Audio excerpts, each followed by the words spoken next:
Welcome to Car Comparers. Today we'll be comparing the Renault Kwid with the Alto K10 with a special emphasis on the manual versus automatic gearbox debate. Since the customers in this segment do not change their vehicles too often and have a holding period of 5 to 7 years, we decided to delve deep into the matter of whether buyers should spend their hard-earned cash opting for the automatic Alto or go for the feature-packed manual Kwid. An automatic will save them from a lot of stress by eliminating the pain of constant clutching, declutching, and gear rowing for the next decade or so of their life, while the Kwid's long list of features makes it look like a real gold mine, at least on paper. Pricing and features. The Alto K10 with the automatic transmission is available in only one variant, the VXI AMT, which retails for 4.45 lakh on road Delhi. Renault Kwid is not available with an automatic gearbox as of today. Kwid's top-end RXT-O variant retails for a sticker price of just 3.95 lakh, which is 50,000 rupees less than the Alto. Not only is the Kwid cheaper, but it also has way more features like driver airbag, remote for central locking, a top-of-the-line infotainment system with Bluetooth, 7-inch touchscreen, and navigation. These features are easily worth around 40,000 rupees. However, Alto K10's automatic transmission alone is worth 50,000 rupees, which means at the end of the day, the Kwid is around 40,000 rupees cheaper to buy than an equivalent Alto K10 AMT. Performance and drivability. Alto K10's engine is certainly a shade superior to the Kwid's. The refinement is significantly better than the Kwid's, and it is also a remarkably free-revving unit than the Kwid's. Surprisingly, Renault has managed to control the Kwid's bulk like a professional weight watcher. It weighs a mere 660 kg, which is 95 kg lighter than the Alto K10. This has resulted in excellent power to weight ratio and therefore decent performance too, considering its tiny 800cc cubic centimeters of displacement. If only the Kwid's power delivery had been a bit more linear. It matches the Alto K10 for drivability around town but falls short in overtaking ability on the highways. Outright acceleration of the Alto K10 is also better as well as smoother than the Kwid. However, the biggest difference is the Alto K10's ingenious automatic gear shift. It transforms the driving experience in city traffic, taking away the hassle of constant gear changes and clutch operation. Ease of teaching driving to your family members can be an added advantage as well. Fuel efficiency. The Kwid has an ARAI certified mileage of 25.2 kmpl, which is 1.1 kmpl more than the Alto K10's fuel efficiency of 24.1 kmpl.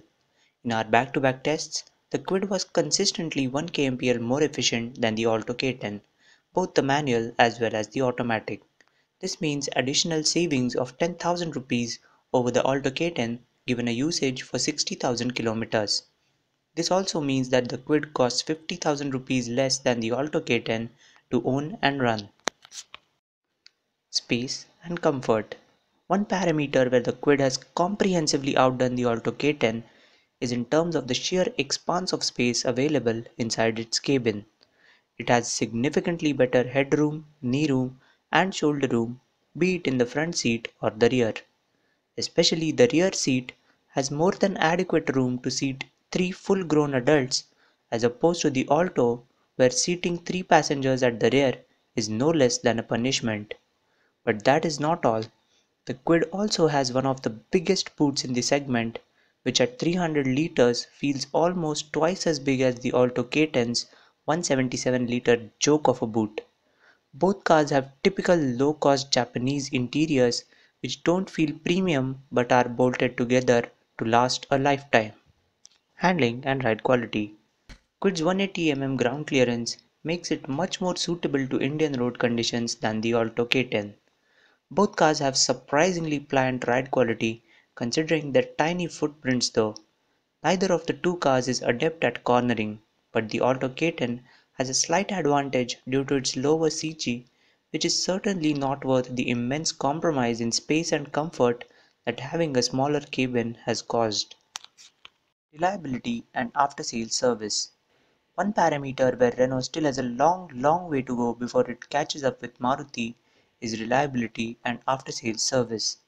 Given that Kwid has been majorly developed in India, it has a brand new, unproven powertrain, and given Renault's poor track record at quality surveys like GDP in Europe, it is only fair to adopt a wait and watch policy for 6 months before putting your money down for the Kwid. Renault's claim of having 19% lower maintenance cost than the competitors is more of a necessity than an advantage in this case. Then there's the problem of service availability, which Renault is never going to be able to match with its 200 dealers compared to Maruti's 2000. Resale and cost of ownership. Over an ownership period of 5 to 7 years, the Alto K10 AMT will definitely depreciate at least 25,000 rupees less than the Kwid. Therefore, the Kwid's overall cost of ownership will be just 25,000 rupees less than the Alto K10. That brings us to the verdict.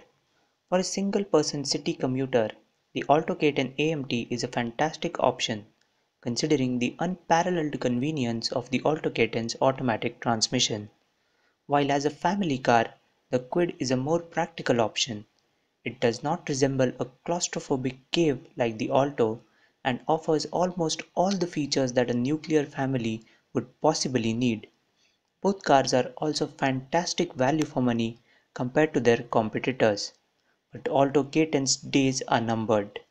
Kwid AMT is already on its way. It has proven to be fairly reliable so far, and if priced similar to the Alto, it will give new meaning to the proverb of having your cake and eating it too.